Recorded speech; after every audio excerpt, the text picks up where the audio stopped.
They call me Mr. Reverend Preacher Man, Billy Bob. Get thee behind thee, Beelzebub.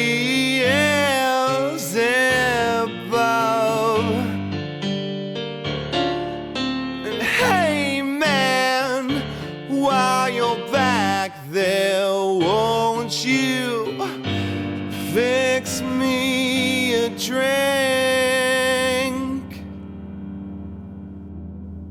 There have been many documentaries about bands that have already achieved their dreams. This is not one of those documentaries. So what's your ideas on this documentary? What should we do with it?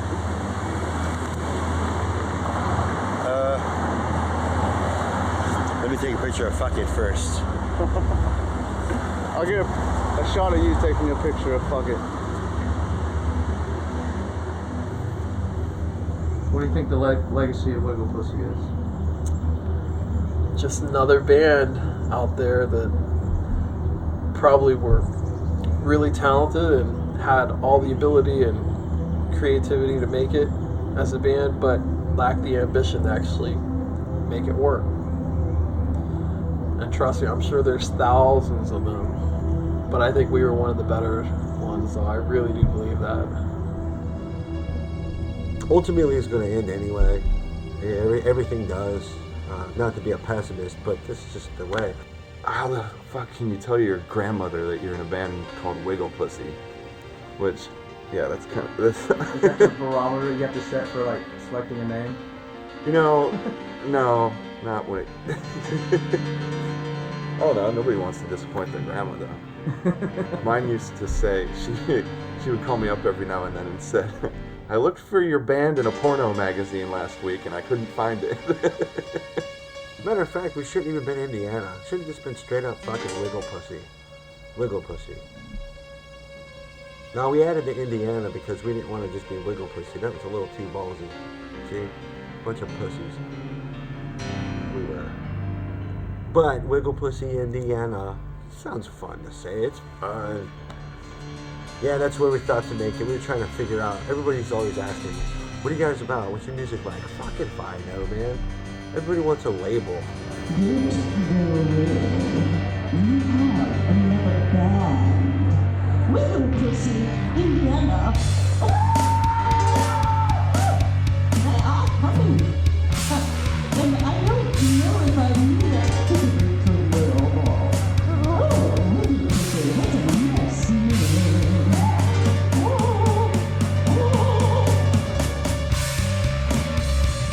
She told me what to do with the body.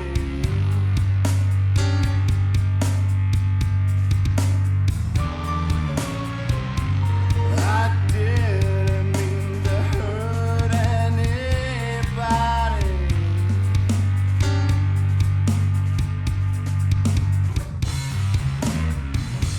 Born in South Alabama.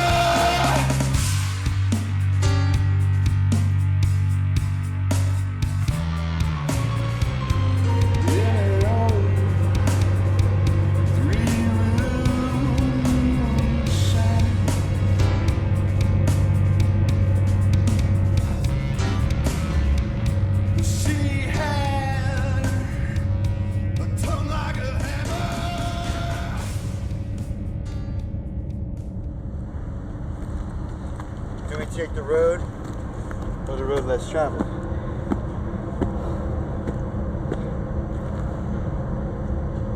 wonder what that leads to, but I think we'll get a better view over there. Maybe, but that's the road less traveled. Is it though? Look at it. This is been a worn down. It's a paved path. That's what I think that's what everyone thinks when they come here. I say They say, hey, let's take this instead of that. But and eventually everyone takes this one. Yeah, that's an introduction that Des just made up. By the way, we're Wigglepussy, Indiana. Thank you guys for being here tonight. Now, a lot of people all the time ask us, well, what the hell does Wigglepussy, Indiana mean? And to us, it's kind of like a fictional town where we live. It's in the middle of your brain, you know. So you get to vacation in reality and spend time in Wigglepussy fucking shit up. We're gonna take you on a little journey through a place that most people haven't been, and I feel lucky to have been there. And tonight we got just complete intimate feel, so you guys yell out shit to us, and we're gonna do our best to explain what the hell's going on. So we tried to come up with this lame ass little story. Wigglepussy's a town that exists somewhere else, and we all go to it. And right now, if you're a street team member, you're part of the population of Wigglepussy, Indiana. God damn, man. Romper room shit right there. You ready? Keep on talking, man. Get to it. Okay, I'm ready. No show prep for this one. Just all off the cuff. I take it you'll be editing this? No, not at all. No. Can't wait to see the final product. What do you think it's going to be like? I think it's going to be like interesting and it's going to be funny. And I think it'll have a lot of significance to the people that were actually part of it. But I don't know. It's outside of that. I don't know how much people are going to be that into it. But back in the day, though, I mean, it was fun. We had a lot of fun times, didn't we? The bucket. I miss those days. So we're playing this outdoor festival outside of Cincinnati, a place called Loveland. And right before we played this song, it was cool. It was the hippie festival thing and all that. And Des said, if you got any weed, smoke it now. I know you can't do that in here, but but now you know where your mind's go. So what's the theme of your album? He just stops, pops it in his mouth, and just tastes those like grandiose seconds. Care to talk about that? Whoa, and then just walks away. Why are we here? What are we sister supposed to says, do? "Whoa," Where are we it's going? like, whoa, and then just walks away. Why are we here? And then the What are we sister supposed to says, do? "Whoa," Where are we it's going? like, whoa.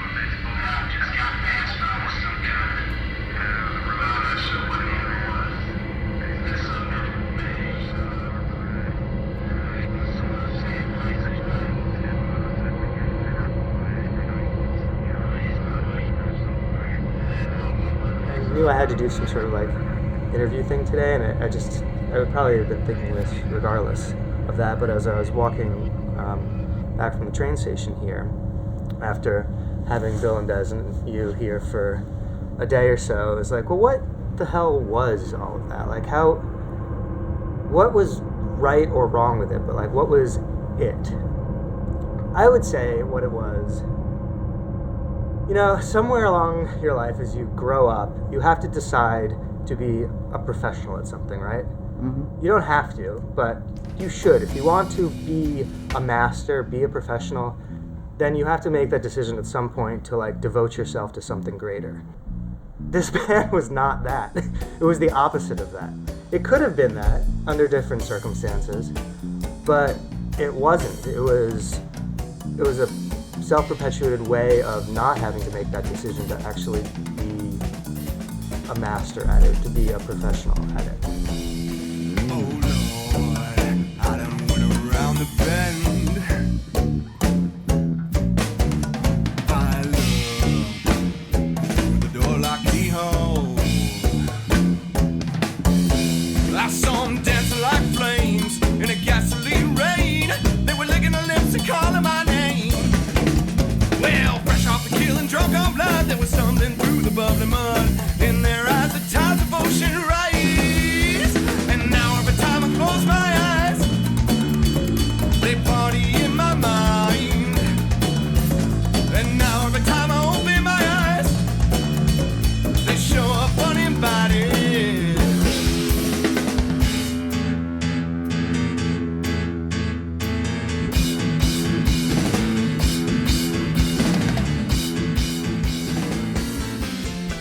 we as a band tried very hard to break into the industry. When it's all said and done, how do you feel about the music? I love it. I've been letting my brain around on a 50-foot chain. My fear is getting heavier and I feel forgotten my name. Blink my bloodshot eyes with the bone jarring thud. Hiding from the storm, down in the mud. If it all didn't look so red, I swear I got the blues. If it all didn't look so red, I swear I got the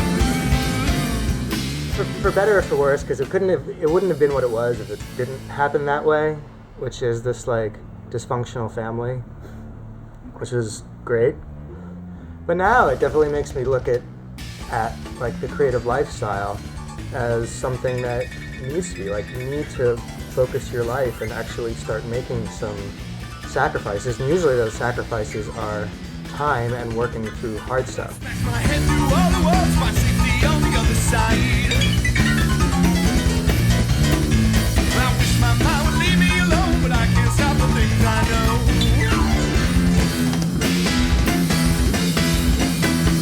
Running naked through the streets with the hair on fire, they got me dancing around and down the electrical wire. I'm slipping on a bucket with a human bone, go out to find the sunset and come back home.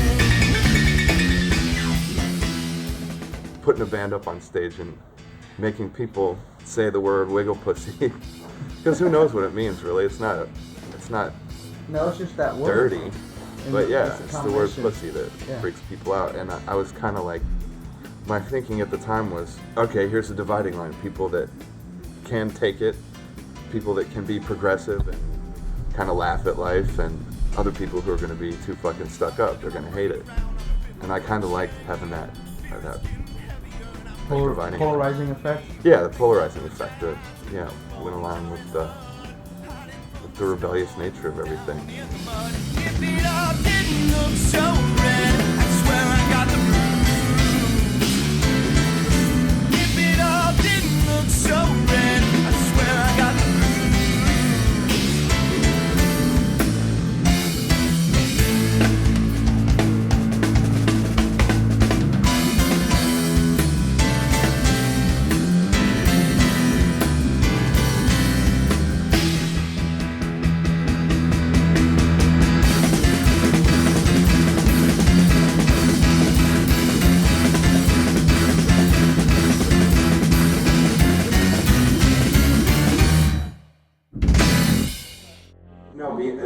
If you're just gonna film stuff, then what do you really have to say? What are you but a camera? Like, what do you do for peace? How do you center yourself? So, like, when are you really ever happy? Can you achieve true happiness and still think about everything like the way it is? No, it's through doing. But will you ever reach that though? There's always going to be something different. There's always going to be something different, and why are you doing it in the first place? No. You know? We had a goddamn great time. Every time we stepped on that stage, we had fun, and time stood still. There are only two things. There are two situations for me in my life where time stands still. It's irrelevant. Nothing else matters but the moment. One of those times is performing, playing on that stage, living in that moment. It lasts forever. And sharing that moment with, my best friends, creating this sonic, whatever, just this music. Next thing you know, you blink, and it's the last show will ever play. The next thing you know, you blink, and it's over. The other time is having sex, making love. That's right. Because as a band, you can only afford to pay like $500 for an old like 1984 Dodge something. No floorboards, constantly exploding, and oftentimes no brakes. Like really exploding. Right. We're exploding. So this one time we're in Cincinnati at the Midpoint Music Festival. It's relatively hilly there, and I got up in the morning and partook in some herbal remedy for my problem, whatever it happened to be. And then when I get in the van, when we get to the van, and they're like, "Oh, it's your turn to drive." Oh shit! So I started driving the van and realized the brakes are not working. we're going down a hill in a grade that's like this. Somebody help me out with the math of the angle. 45. So my drummer says to me, I'll always remember this, he just goes, dude, aim for the small trees. That's kind of like what tonight's going to be like. A lot of these songs haven't played in a long time. We're going to do it with all we got and see what happens. Yeah. Stick around for a little bit. We're going to be a few minutes still, so thanks for being here, everybody. Yeah.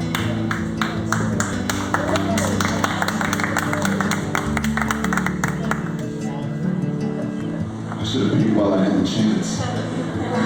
You guys having a good time tonight?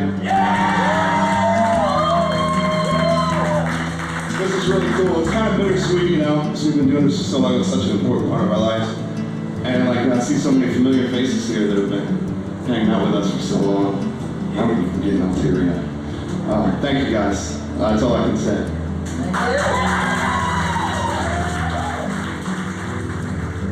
don't know, these guys play inside my brain.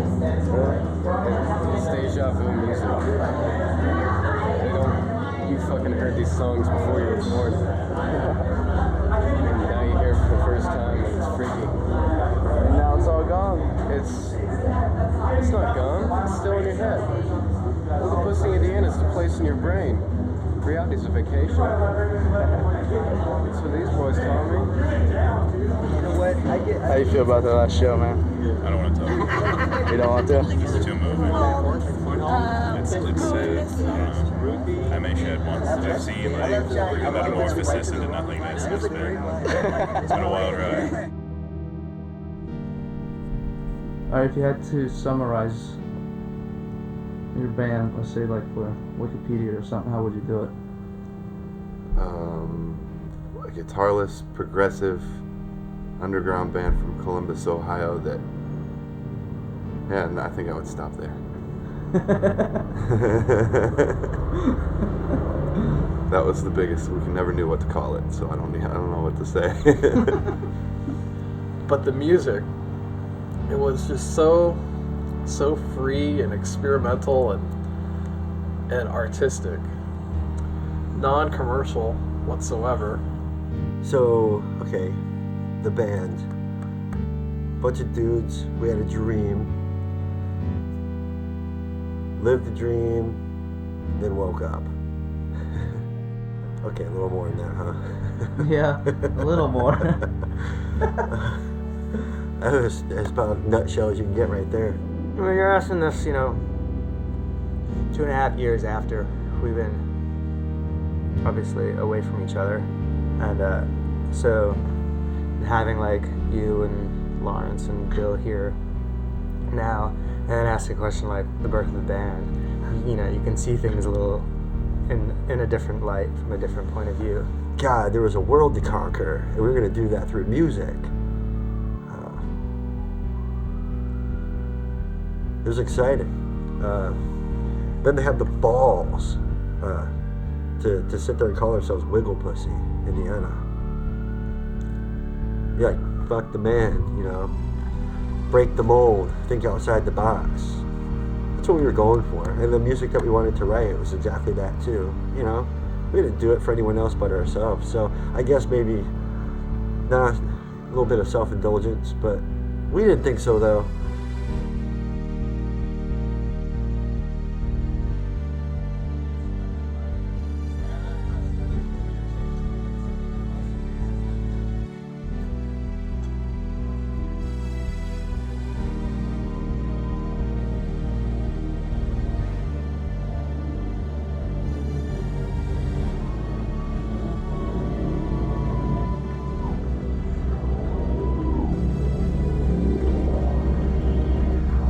This whole backstage thing will be a lot cooler in like a year or two from now, when it's like just filled with like, you're token naked bitches. There's like women and drugs. 2 to 10,000 people out there instead of like 80.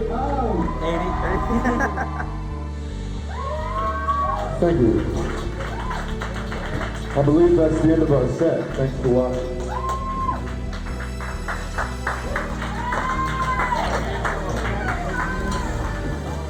How is this working to the The progress of Wigglepussy. Progress? Progress. Progress. This is paying your dues. Earning respect for yourself. You gotta earn that shit. Just be like, nah, dude. We had plenty of times driving the shit-ass blizzard snow to play for 10 people for a half a fucking hour. Drive 2 hours per half hour of playing. No, 4 hours per half hour of playing. Yep, there and back. Just because it's fucking what you do. Because that's how you do it. Be careful, dude. And how fucking cool would it be if you got me just fucking straight up fall down the stairs? How do you make the siren work? Yeah, God. What are you gonna do? Step back toward the car, sorry. Illegal procedure. Kiss my ass. Kiss my ass. Make the siren work. So we're gonna get our whole loading up experience at 2 in the morning. Documented. So you remember the good old days. So the one day when it happens that we don't have to do this anymore, we can look back. We'll look back and look at this video and say, "Oh my God, I can't believe we ever did that." You know, our approach was the things you gotta do to be a rock star. Oh, the trials and tribulations.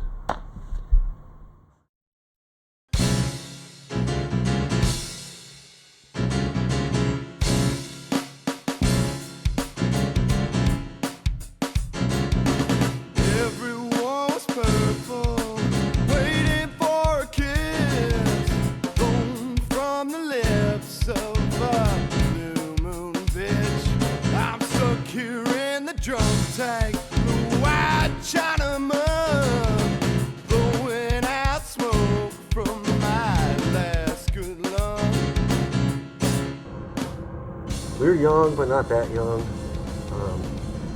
Old enough to know that we wanted to do something different at the time. And came together as a bunch of intellectuals.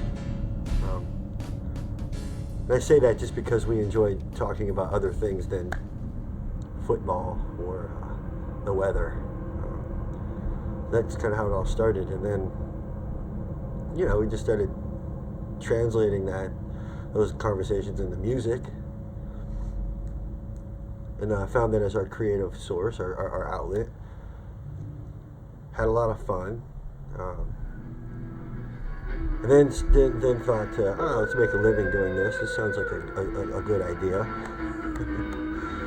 Let's try, you know. So, and in the process, we all became best friends. Again, had a lot of fun, had a lot of heartache, but more fun, craziness. Wrote 3 albums, toured, broke down 2 vans. You know, started a dream, let's do this. One day we might have a tour bus. Hell, one day we might have a tour plane. Now, we never thought that. I just thought tour bus. We all have our own little beds, whatever. And then, broke up. No, but you get older, we got older, I guess. Realized that we were fighting an uphill battle. And that was it.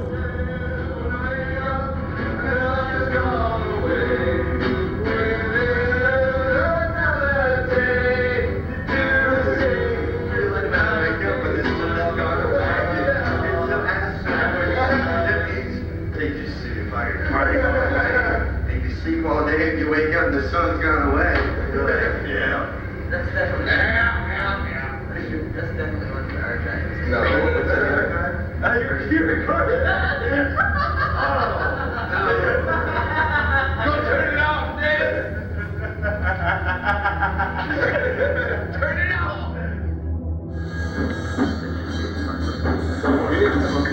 I did. Is it possible to have a rehearsal without people getting high? Is it possible to have a rehearsal without someone commenting about whether it's possible to have a rehearsal without people getting high? That is the question. That came out correctly, didn't it?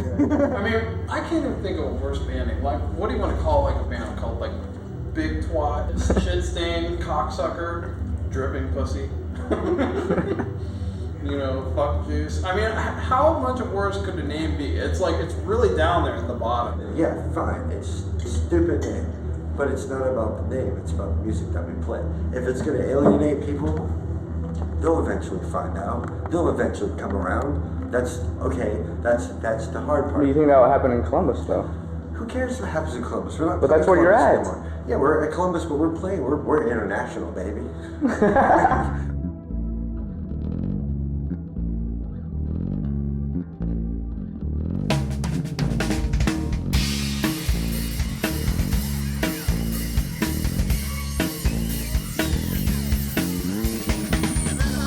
Why do you think they don't have a bigger following? Why do I think they don't have a bigger following? Because people haven't fucking heard it. Is that why? Yeah. You ever seen Airheads? Yeah.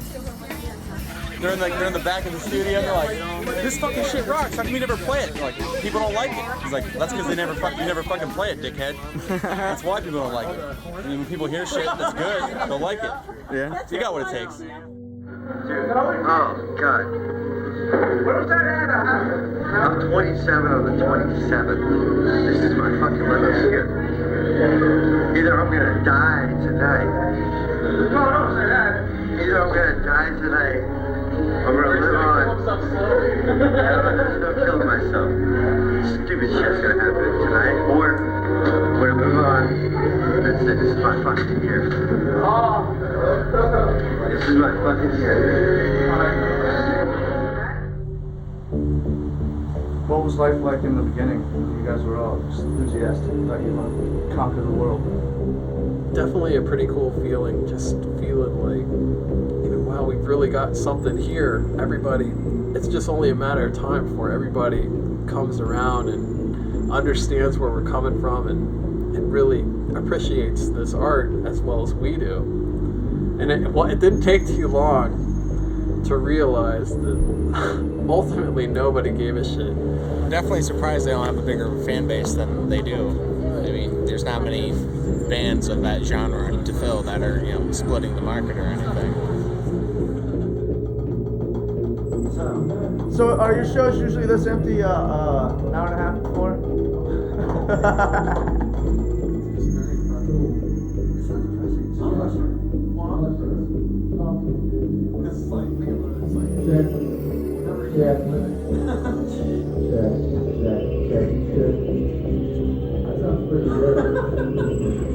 Without the people, I mean, Disheartening. You know, me and Skins and I, we're always like, so where's the people? Where are the people at? So, 3 people, wow. But you know what? We're gonna fucking blast those people and blow them up, rock their asses off. The thing is those 3 people weren't even listening because they're at the bar, getting hammered, not even paying attention. Talking about the Browns. A little disheartening, but you know what? It didn't really matter because we had a goddamn great time. Every time we stepped on that stage, we had fun. This place is packed. There's like 100, 200 people. I don't know. I exaggerate a lot, but in my mind, there are like 1,000 people in here. And they all fucking left except for our hardcore motherfuckers. Dudes, we have millions of fans, imaginary fans in our heads, and they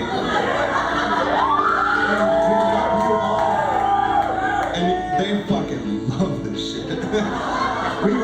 When we wrote music, we were like, okay, when we write this part, all those people would be like, like, yeah,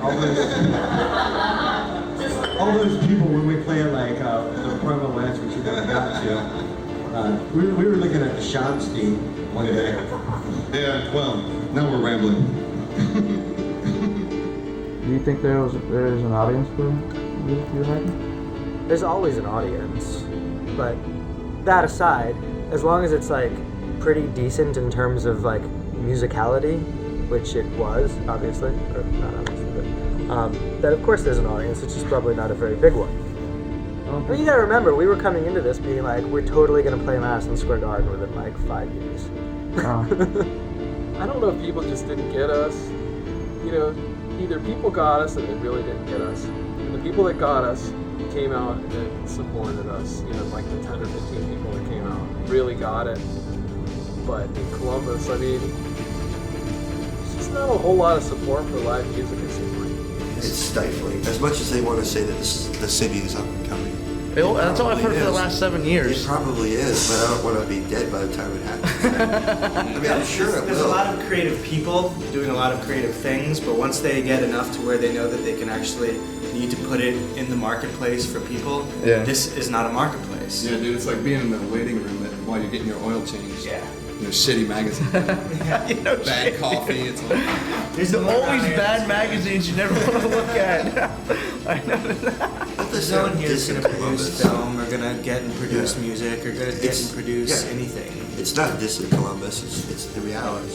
I say this, I said it 1,000 times. You want to do something fucking unique and have an idea for something and want to find a way to get support for it, do it. you may as well just like Go to fucking Northern California. Dude, It's not like you're gonna make it if you go out there and Right. fucking crap. It's simply that the place More potential. breeds receptiveness and support for that. You know, if you fail, you're gonna fail, but you're gonna fail on your own because of bad timing or because of bad judgment or because of bad execution. But you know, yeah, or bad quality. But do you have to leave, Des? Huh? Do you have to This leave? is yours. Yeah, it's a memento. You sure? Everybody does. You put in your You need to archives. leave, Mike. I don't think Columbus is conducive to the arts. I don't. Oh, really? That's America, though. Yeah, what you want? Down in the city, man. We're about to go down in the city. You ready to get mean? What city are you going to? Wigglepussy, Indiana. Oh.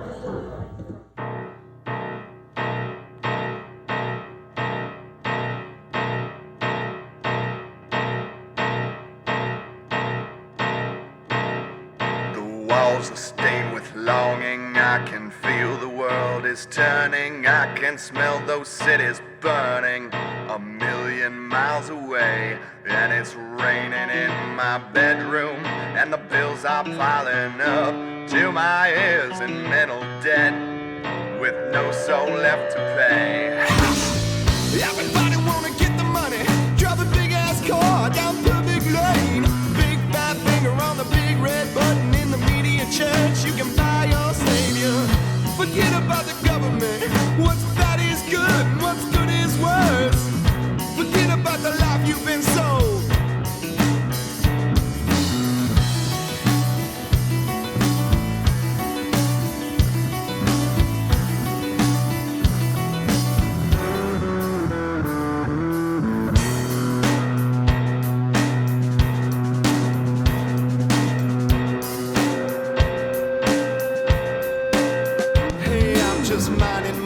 Businessman, trying to keep my head straight. Hold up in this ashtray town, looking out for better days. I don't believe you tell the truth. How did living in Columbus affect your music? It allowed us to pay rent. I guess that's what everyone says. There's an oversaturation of bands and artists in Columbus because it's kind of cheap to live and it's an easy way out, if you will. I don't know. I'm not going to badmouth Columbus. I think it's pretty cool. However, coming up to San Francisco right now, oh dear God. So I think it was a really good environment to write music in, to be honest, because there was a lot to rail against. And also, the city itself, especially having the Bucket downtown, it was, you know how the downtown there is like a ghost town after 5 o'clock, you know. So it was like every night we could go down into the belly of the city in the Bucket, you know, underneath the street basically, and it felt like we kind of felt like we owned the city. It was cool. There was a very apathetic, that town. Columbus is very apathetic to the arts. They'd rather go watch their Buckeyes and support douchebaggery. Not to say the Buckeyes are douchebaggery, but just douchebaggery. Let's sit on our fat asses and watch So You Think You're Smarter Than a Fifth Grader, or reality TV, rather than go out and support the arts.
It was always neat going, I tell you what, you started to go out of town, and then, being in Columbus was a little rough, but it started to get really cool towards the end. That's the flip side. We started getting a pretty good following towards the end. I'm talking, 11 people, maybe 12, and again, not counting girlfriends. That extra 1 or 2 people started, making us feel like, wow, we're starting to kick it. Wigglepussy, Indiana, from Columbus, Ohio, bringing no weird style to you. Just up here is having trouble here in the city. You guys having a good time tonight? You know, shit face.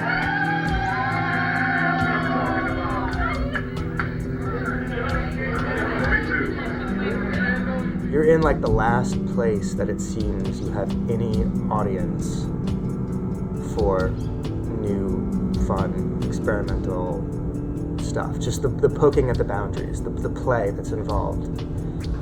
The last place that seems receptive to it. It's called filmmaking. Have you ever heard of it?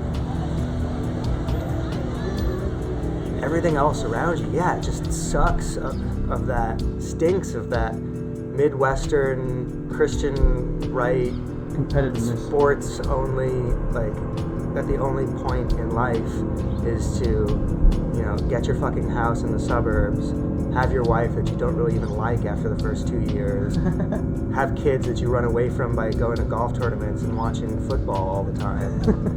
Why you sit and worry about college football only and not even, yeah, right.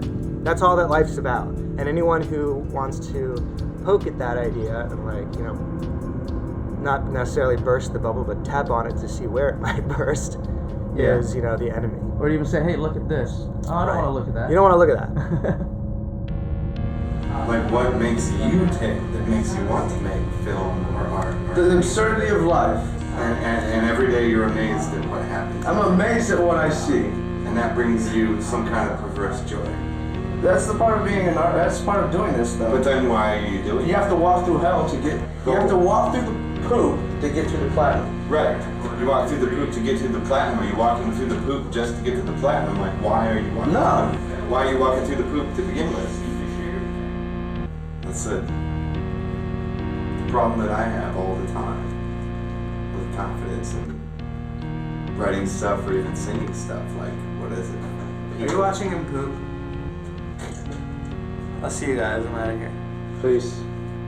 I guess that is kind of a pervasive thing, more like meat and potatoes, college football kind of vibe, but the city itself has I think it has a pretty thriving underground culture.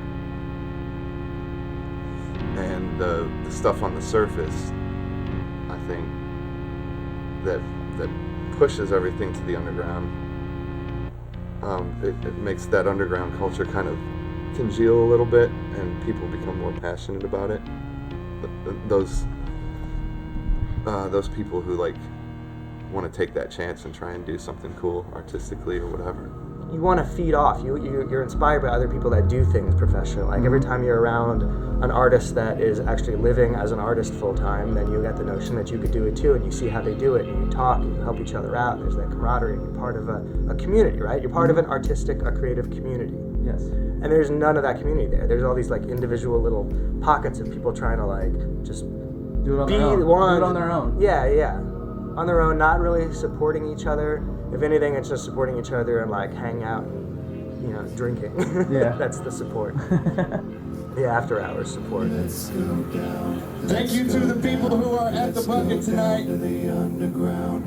Let's get down. Let's get down. Let's get down with the underground. In some small sort of way, our bucket played although it was a small role, I think we really kind of gave Columbus a little bit of an underground art scene, I'd like to think. What was the bucket like? What are your memories of it? Dark, purple and pink, hazy, yeah, red, not a whole lot of air. I was into breathing nice, sweet, clean oxygen, and man, there was no ventilation down there. Every single person was a chain smoker. Every single person was chain smoking, pot cigarettes, regular cigarettes. Oh, and Lord knows what type of other chemicals were down in that basement. The bucket? Yeah. That was the coolest thing of all, man. That was like, a rock and roll clubhouse, It's something that, it's like, it's so funny. It's kind of like a dream now, but yeah, and sure, a lot of it was just going down there and partying and being with cool people. But it had, I don't know, it just had like a special place. Like you could go down there and express yourself. And I had the freedom to do that. And I think the type of people it attracted really opened all of our eyes into like different experiences. There's so many like artists and writers and filmmakers and actors and just people that were struggling and trying to do something cool that they believed in. And I think that spirit was there in the bucket. And it was like our own little underground rock and roll clubhouse dream. It was cool.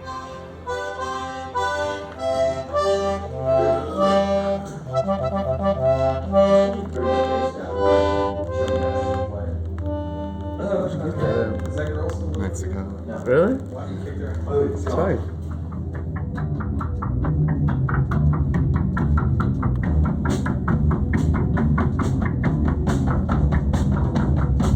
I like big butts and I cannot lie. Those of them I can't deny. When a girl walks in with an ugly waist and a rocking in your face, you get strong. Better roll up to 'em, better down. Oh baby, I wanna get with you. Can take your picture. Super slow. Like, so fellas. Hi, fellas.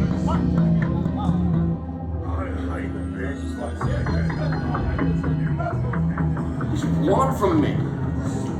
What do you want from me?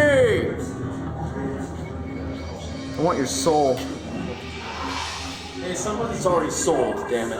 Who'd you sell it to? I got damn good money for it, too. Back in the day. Back in the day, the fact that, say, like with the Doors and Hendrix, not everybody was making a CD. To go and make a record, you had to have something, and you had to have somebody back you up to say, I believe in it. Now everybody has one. Everybody has a CD. Oversaturation of the market, which is why I was asking if Andy Warhol would be successful today, if you were to start today, because of the oversaturated media. Everybody's doing it. With technology, everybody can be a filmmaker. Everybody can have a band, garage band. I don't even have to have musical knowledge to create music. And then here's my CD. I mean, Jesus. I think we're good enough to make it. I really do. I think that I think we've improved every single album. But you know, I mean, I think it's hard to say. I mean, I think we're good enough to make it. But there's so many good bands out there that are never gonna get any recognition. It's tough, man. It's like I think it's been kind of a tough decade for music. What do you think about tonight? I had fun. Yeah, Okay. it's fun. Those 3 songs were fun. From the sweaty. I like standing in front of a big black pole. From the from the music industry aspect.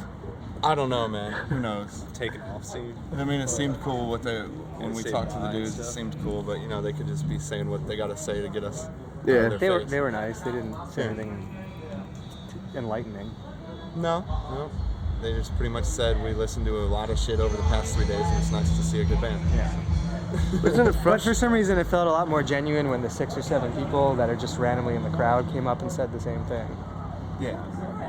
But isn't it a little frustrating to have those guys that obviously have the power to just not do it, not be able to latch onto it and do something with it?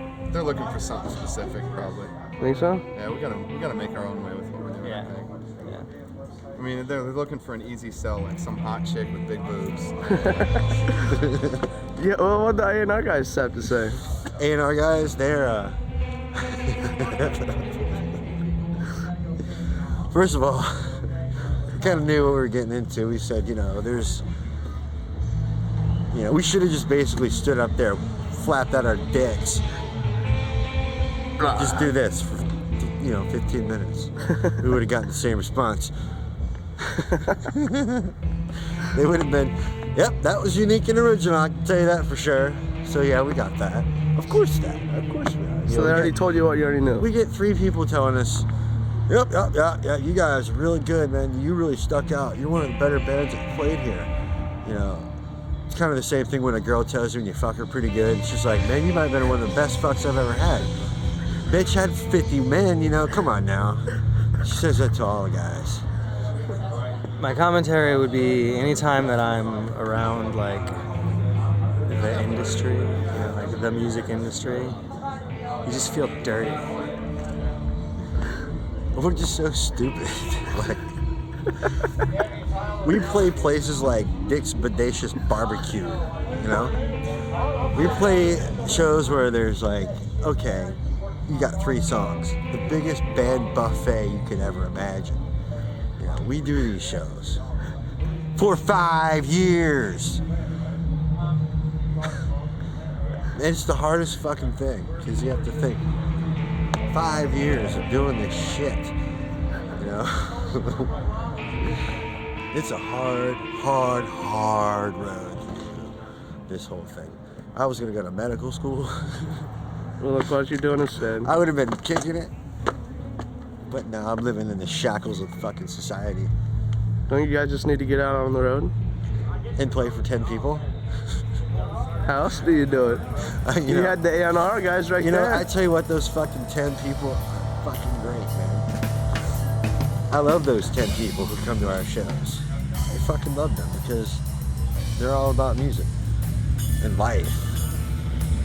And they believe, But 5 years, all we got is 10 people.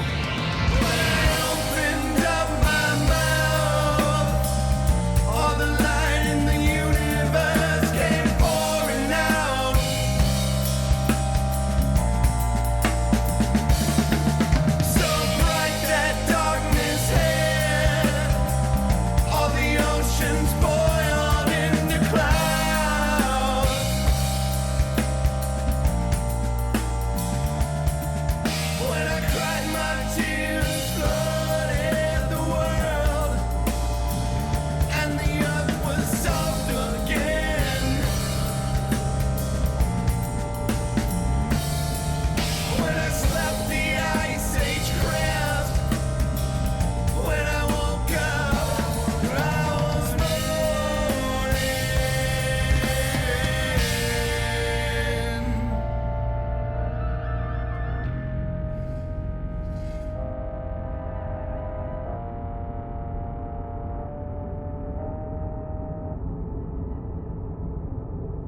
What makes you guys tick as a band? What are you guys thinking? The reason that I'm addicted to this experience of being in this band is because we're not thinking about anything when it's right, you know? You just kind of fucking, you go somewhere else and it's, do you understand it? Yeah, I understand, but it's just fucking weird. Well, do you really understand it though? Like, you follow the urges at the detriment of the rest of your life. Right. I mean, I hate to say it, but I mean, now I just don't give a shit. I used to be just obsessive about trying to get somewhere, and now I just enjoy living in the moment. You know, if you're going to enjoy your life, that's the way to do it. As opposed to always thinking about the destination, you should, you know, enjoy the trip.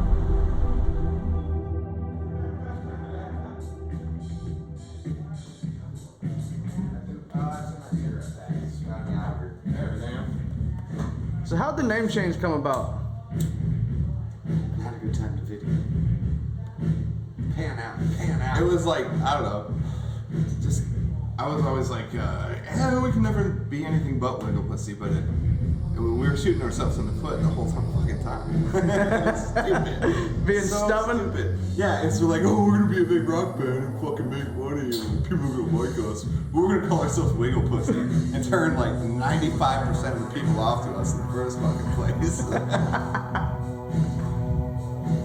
So then it was just, I don't know, Blackcat Revival just kind of pooped out. And it was just who pooped it out? I don't remember. All of us. And it like collaborative. Yeah.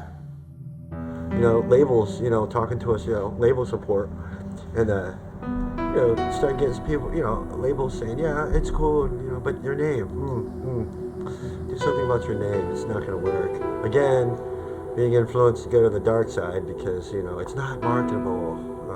We fucking bought into it and changed our name. Fuck, man. Even if it, bad. I'm sitting here thinking, what the fuck you're up to?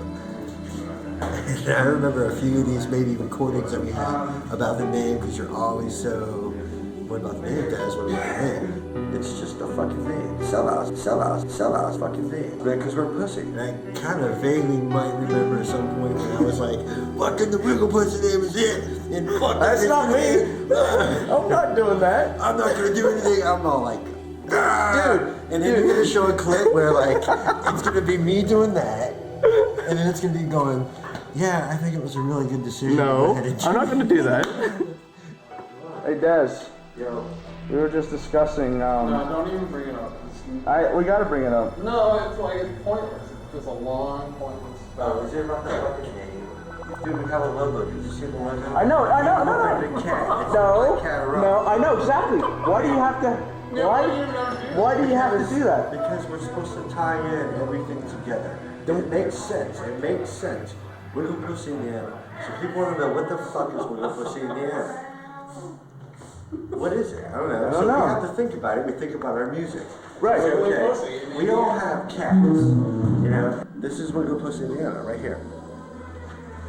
Now what do you think? If they want to get caught up on the fucking name, they're not going to like the music anyway. That's not true. It's our name, and that's how it's going to be. I know, but it's a conversation worth having. Yeah, but I'm tired of having it. It's always been had because...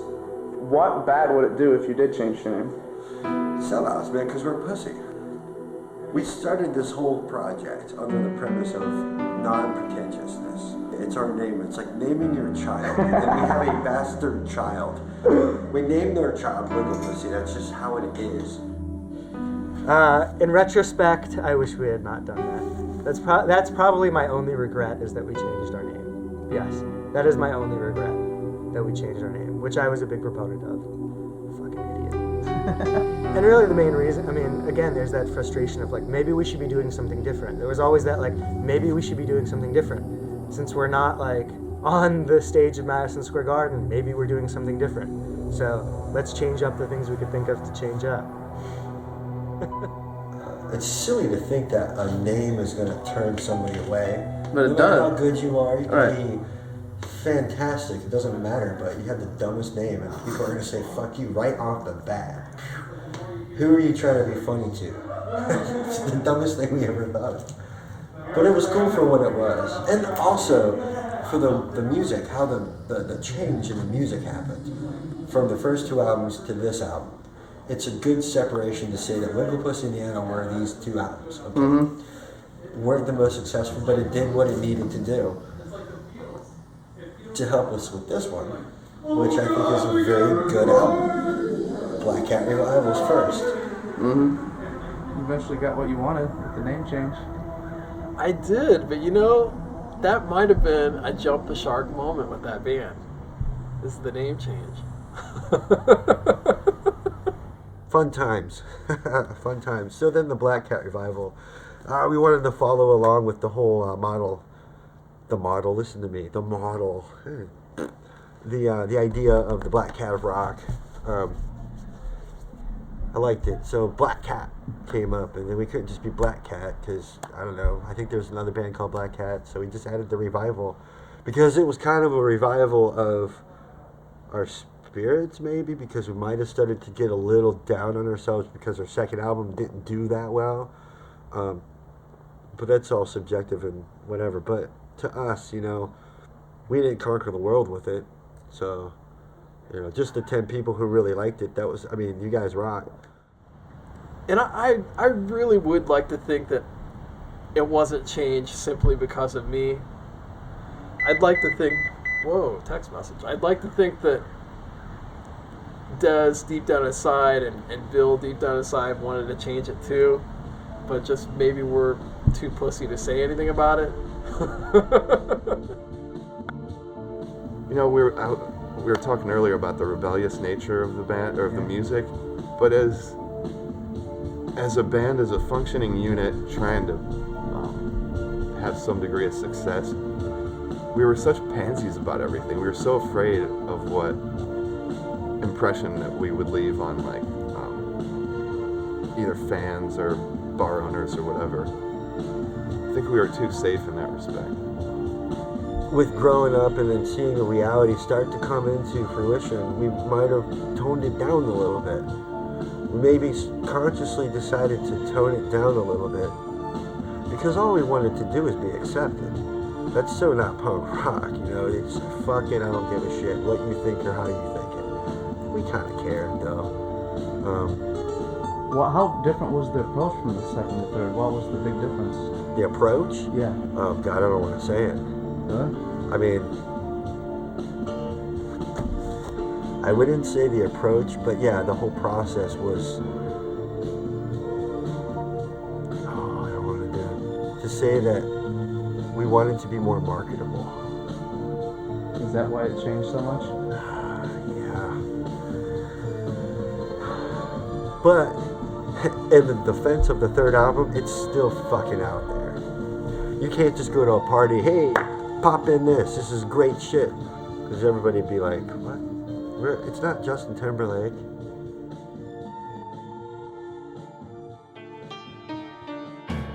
In 1977, NASA launched the Voyager spacecraft deep into the unknown.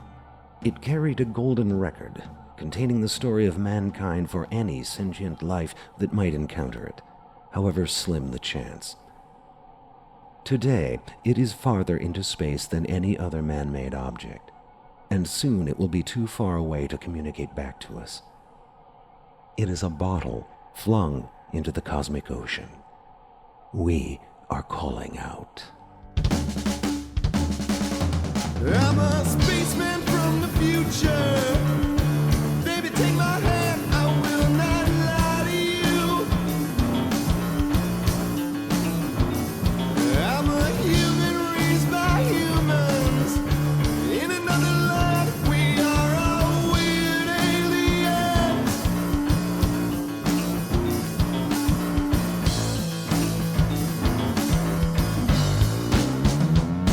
We are one.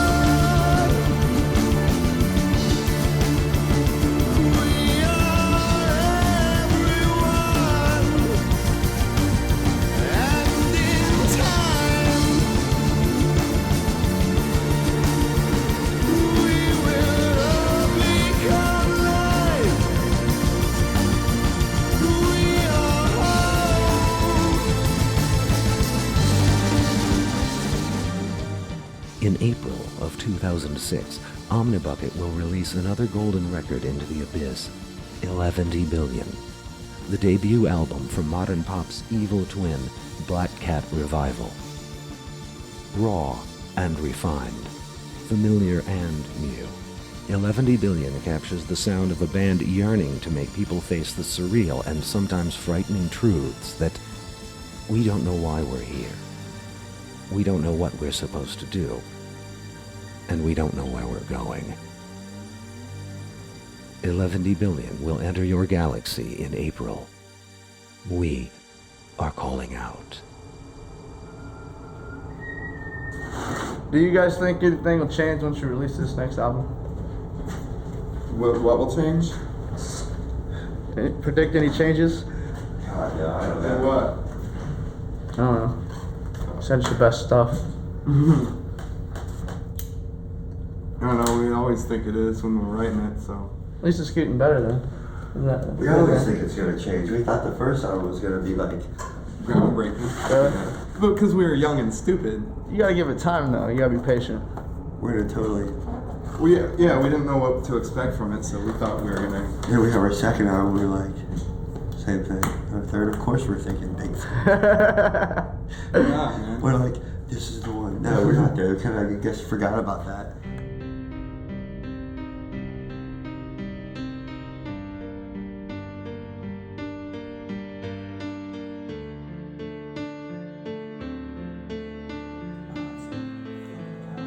Well, fuck you fucking assholes. Who are these people though, seriously? The media. The Columbus media. Are they that elitist? Probably, yeah, apparently. They are facts. What are you gonna do? Send them a dildo? Yeah, we're gonna get a big the biggest one there is. There's a big black dildo. We're gonna give them some lube, put it in a box with our logo on it, and just put thank you for everything. I don't even want to write it out. I just want to have it. I like the idea of just putting the logo on it. You don't want to put thank you? That is good, just the logo. You don't need just the logo. Do you want to put a picture of all of us just being like this? No, I want the logo. About why they. You sent him a dildo. Do you really need to give him a finger too? I think they'll get the message. You guys, I'm absolutely down with that one. I'm down with that idea. Because at this point, we're gonna burn every bridge we have in Columbus, but we never even had anything in Columbus. You know what? Like, yeah, we're done here. you know, and that really fucked me up because, like, you know, what are we gonna do? Start another band and stay in fucking Columbus with these people who give a shit? Like, we are not gonna write music that's gonna fit this fucking demographic. We want to write music to be creative, to be expressive. I don't want to write music for fucking middle high or midlife. Like, it's not gonna work. We are always gonna be faced with this shit, and we have to get out, dude. Well, maybe if we did really bust our balls, sweating our faces off every day trying to get our name out there, you know, we might have been in a different spot right now. But did the thought ever cross your guys' mind to spend that money on touring rather than partying? We were just trying to get through in Columbus, man. Really? Yeah, not at the time. We didn't even. That's we were just amazing. like step by step. We had to make sure we'd do okay in Columbus. Well, the point, we never really did okay in Columbus yet. Then we said, oh, let's go and get out of town and tour. We did okay in Columbus. We're not considered a big band or even a remotely known band, really. But can you blame anybody for, you know, just not caring? I don't. Like I said, execution. If we had put forth better or more time and show that we give a fuck, then maybe more people would have. What are you ladies doing here tonight? We're gonna go see Blue Oyster Cult. You sure you want to see them? You should see the band playing here. I think we're gonna see Blue Oyster Cult. Really? Yeah. Have you ever heard of Blackcat Revival? I haven't. No. Black what? Blackcat Revival. I think I've seen a sign. You saw a sign? How do you just give up on something you put so much work into? Oh, I think it takes the people that are around you that you depend on to keep it going, giving up for you to give up. But I mean, it just comes down to like, you know, if, you know, 2 out of the 4 people are like, you know, fuck it. You know, it kind of folds the whole project, and it's like, you know, if other people don't give a shit, you know. What should you care? Yeah, I mean, it's over. I wish it didn't have to be. You know, I thought this was probably one of the best things I've ever done, but, you know, it's like, I mean, it's kind of out of my control. It's like, if people want to shut it down, then it gets shut down. We always thought we were much bigger than we were. You know, like, fuck that. Our only fans are really in our fucking heads. We spend 2 days, 8 hours sitting and copying Dr. and Blue onto a tape, singles, so we could go and hand them out. And we spent all this time, we made them. And then we didn't do anything with them. Why do we put so much time in the creation, but nothing in the support? If you take this flyer here, and you look at it in the sun, the cat has 2 eyes. That's right. Dude, that's why this flyer's so cool. 2 eyes. And you wonder why didn't we make it? We're so cool. Maybe the world wasn't ready for us yet. If anything, the world ate us up and spit us back out. I think it shit you out there. Yeah, it definitely shit us out. And now it's flushing us right down the toilet. It's crazy to think. There we are, we're going to be sitting right on top. We're going to be the freshest band in the big compost of shit. That'll get old too. Then we'll just rot and be forgotten. So how many of you guys here knew us when we were Wigglepussy?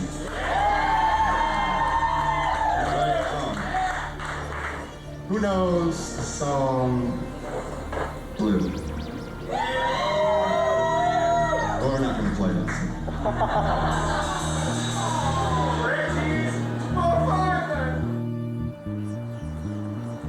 Do we take the road or the road less traveled?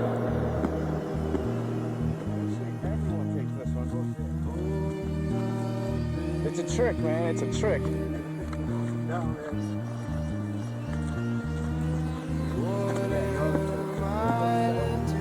Not always. With the masses, always go where the masses aren't. But how do we know? There's a lot of people who've gone this way. What's that page? Oh, it's a fucking tennis. Oh, I told you! I fucking told you! Oh, let's go this way. And the end result, we get a tennis court. How appropriate. Hey, you got a shot some dude playing Temptation. I told you. So we'll just go walk back to them. I like the trees, bro. And that's my goal in life, is to be a fucking musician. But why are you giving up on the last 6 years of your life, though? That's a tough question, because I think about the last 6 years of my life and I go, holy fucking shit. 6 years, dude. I'm like 30 years old now. 24 years old. I was prime time. Let's go. I'm 30 years old. All of a sudden, people, the younger people, the ones who are in these younger bands who are kicking ass. Dude, and they're like, I don't know what I'd do if my band broke up, when I was 30. If I was 30, I'd probably, it comes down to that point where, man, I don't know if age becomes a factor. I don't fucking know. No. Age isn't a factor. Are you serious? We're not writing for anyone else but our enjoyment of writing. And if people want to hear it, cool. However, who's going to make a living of that? Why I feel bad, per se, about things is, did we do the best we could do to get us out there? Did we, as foreign, do you feel that we as a band tried our best? Look at some of the gigs that you guys Come on, dude. The fact that there was like boxes upon boxes upon boxes of 5,000 flyers that we just never handed out. Like, it's not real. Not putting the blame on anybody. It's just we as a collective we weren't focused on getting our name out. We weren't focused on trying to reach the person. We were more focused on looking good and trying to be bigger than we were than anything else. Do we need to comment on it? Very big lap. Just lap's the reason? Yeah, lap's. Well, it's because we thought we were going to be big shit. I mean, like, you've got to have a lot of CDs. We said, when we made our first CD, we were like, oh my god, we're going to sell so many. 50 boxes of our first album, 25 a piece in there. So how much is that? That's our whole entire career right there. shit I spent. It's all right there. Look, it's all right there. Out of my own money on the We box. spent $6,000, $10,000 and whatever. We're crying about this debt, but this is all the shit we spent our money on. We didn't really see a return on that investment at all. I mean, there was so much spending up front. I mean, it's just crazy, stupid shit when you think about it. I mean, the bottom line is we failed. Because of ourselves. Then. No. Oh, yeah, that's the point. No, because we did not lazy. fail. You gave up. I came. There's a difference. I think you're right. I think There's a difference. Hey, I'm not giving up, dude. These pussies. I'm not giving up either. I'm just evolving into something smarter than wasting money. Oh, I love it. For a minute there, it was bitter. It's the same thing. You break up with this entity. You're in a relationship and you break up or whatever. And that sounds totally fucking gay. But I mean, that's what it was. It was a partnership. It was a relationship that we created, music together and had these dreams together. And what was the question? I got off track. So individually, people started feeling. I think I know I did. I'm sort of filtering what I know of, Bill and Des and Jason's reactions through it, but I think it's probably a fair, assessment that you start feeling this pull between like, wow, you're not really doing anything. The rest of your life seems to be filled with not a professional demeanor, the professional is the wrong word. It's not that devotion to some sort of big craft. And this had all of this baggage of like this lazy fuck up escape that was wonderful for what it was. So it wasn't a hobby, but it also wasn't like your thing fully either. And that individual attention grows, and then you're like, how do you do that? Then you can't find something else without giving up this. I don't know. It's really kind of a shame. I think that we're gonna look back and we're gonna listen to these CDs and we're gonna be like, this was the one band that could actually have taken us somewhere, and it's like, and it's a once in a lifetime thing. I seriously think, to be able to find a project that good, with the talent that good, it's over. 6 years, just like that. Yep, that's what happens when people flake out. People have different priorities. It's like, again, when you're in a relationship with somebody and everything goes great, but at the minute that you stop believing and I call it the poison. There's a certain thing that happens and it comes in and it seeps inside of you. And I always feel once that poison happens, there's no turning back. You can try to work it out, but it just will spread and ultimately destroy everything. And I think that poison, I started seeing that poison and,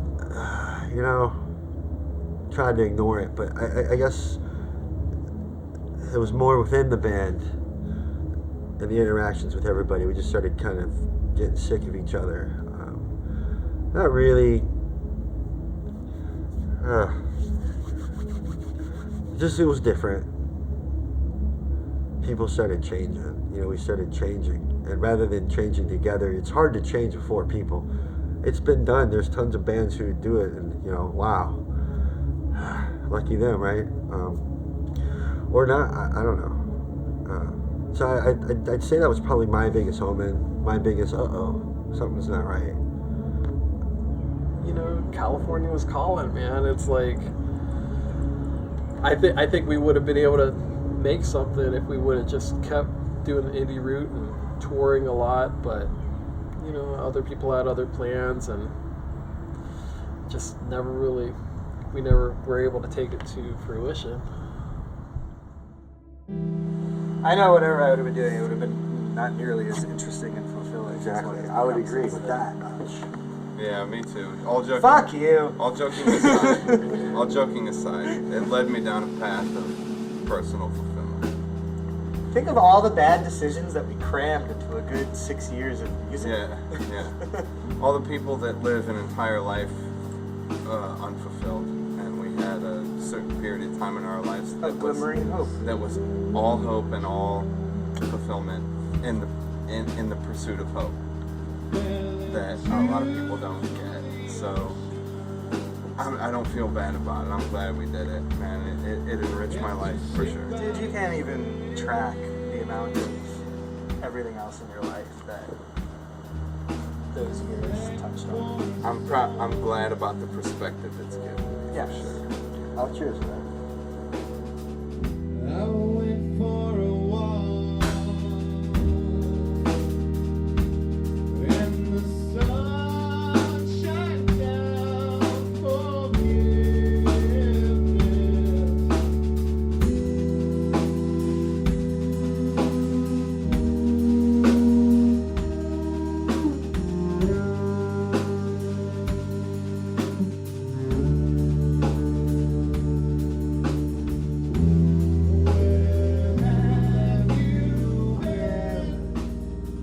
How close were you guys to being almost famous? We weren't close at all.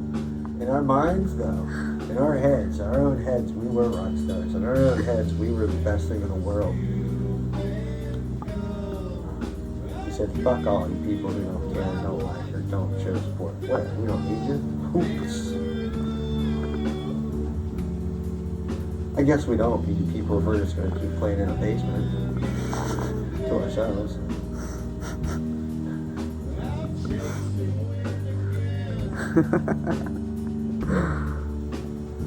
But I'm not giving up on anything. It just sucks to see this happen and then close the book. Just all that idealistic bullshit we were talking 4 years ago, I'm sure you have on tape, which is going to be classic. It's going to be classic. You're like, what the fuck were we actually thinking and doing that? Like, why did we write that music? I have no idea why we wrote that music. Maybe it was specifically, goddamn, how the hell did we end up in Columbus in the middle of this fucking suburban nightmare? It was an experience that was in my past that I will always hold dear and true in my heart. It'll always make me smile and shake my head at the same time. It's one of these. It'll get that every time. I'll show my kids. I'll be like, hey dudes, check this out. Or girls, whatever. I don't know. They'll know. So I'm proud of it. But I do miss it. What does it feel like to be out here knowing that they're moved out here? It's fucking great. It's wonderful. I'll be out here one day, maybe. I hope so. Maybe. Like, do you think we could have made it work? Yeah. No. It was, like, even now, like, I'll put it on and I listen to it occasionally, and I'm proud of it and it's cool, but it's not something that you can just, like, throw on at a party and have fun with, you know? It's kind of more like a little piece of art, which is cool. I'm really happy about the evolution of it, actually, because at first it all just started as like this, we all were embracing this chaotic thing and just kind of like taking it as far as we could, pushing every boundary that we could find, I guess. And that kind of resulted in something that I think is ambitious and interesting to listen to if you want to get interested in that kind of thing. But as the years went on, we kind of started learning how to write songs rather than just go up there and freak out. And that's what I'm proud with the evolution. Like, I'm really happy with the last album. I think it can stand and be somewhat palatable and enjoyable. We were able to do that. I think we really grew as songwriters. I think that the towel was thrown in just way too quick. Needed to give it another 3 or 4 years. I know, totally. And like a lot more touring. And probably a lot more dedication in each of our personal lives. I know that in each one of our personal lives, I think we kind of never put the band first. The band was always like second or third, and that kind of killed it, I think. People going through crazy times in their lives can make some pretty good art. And I think what we created is really representative of that. And I'm proud of it. You know, it'd be the best joke of all, if like life was an experiment. Is after going through all of this and then having all these ideas and then seeing that nobody reviewed our shit, nobody seems to care, but we're like, God damn it, we're the best thing around, but really we suck. The joke might be on us. The fact that, you know, The joke might be on us. we suck. We really are not good. And we think we're the best things ever, and why aren't people picking up on that? You know?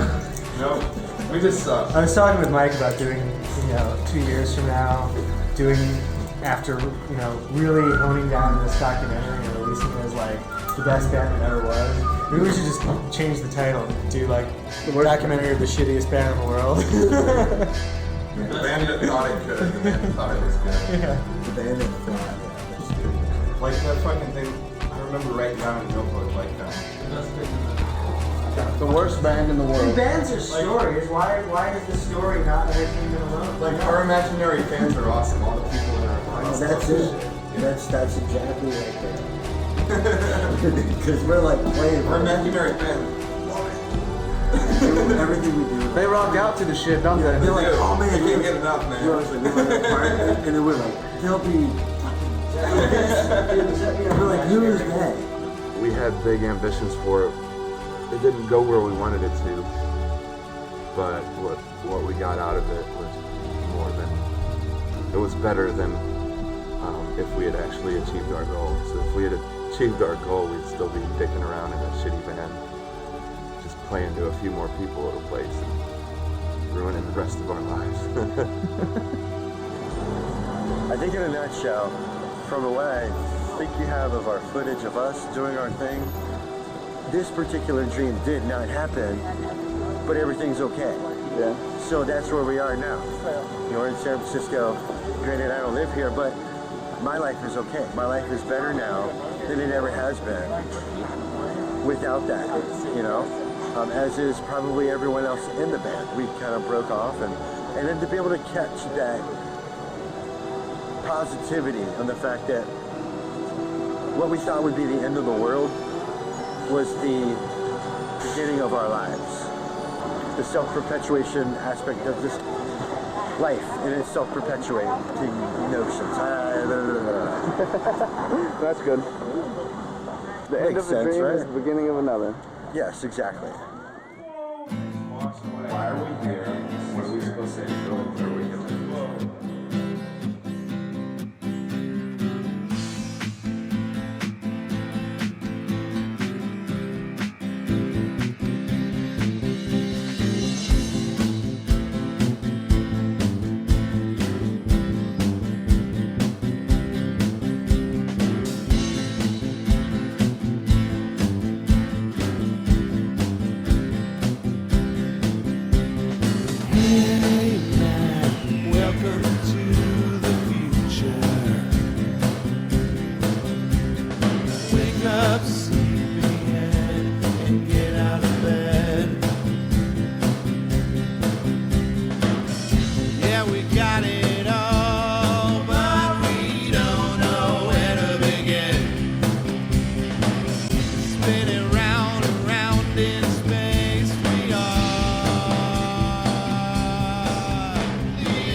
I'm gonna be fucking till I die.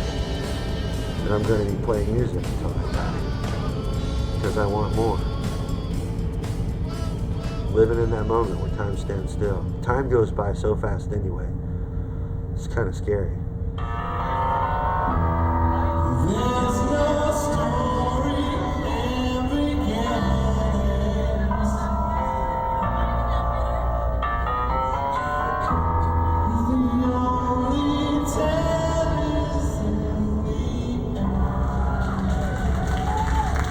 Thank you, everybody. That's it. You guys have all made us very happy people.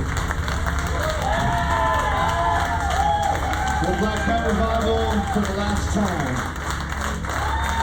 Now let's party.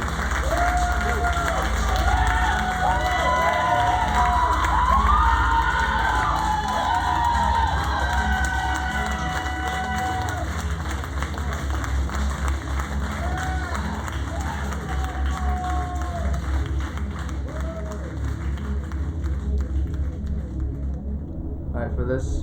Man, that light.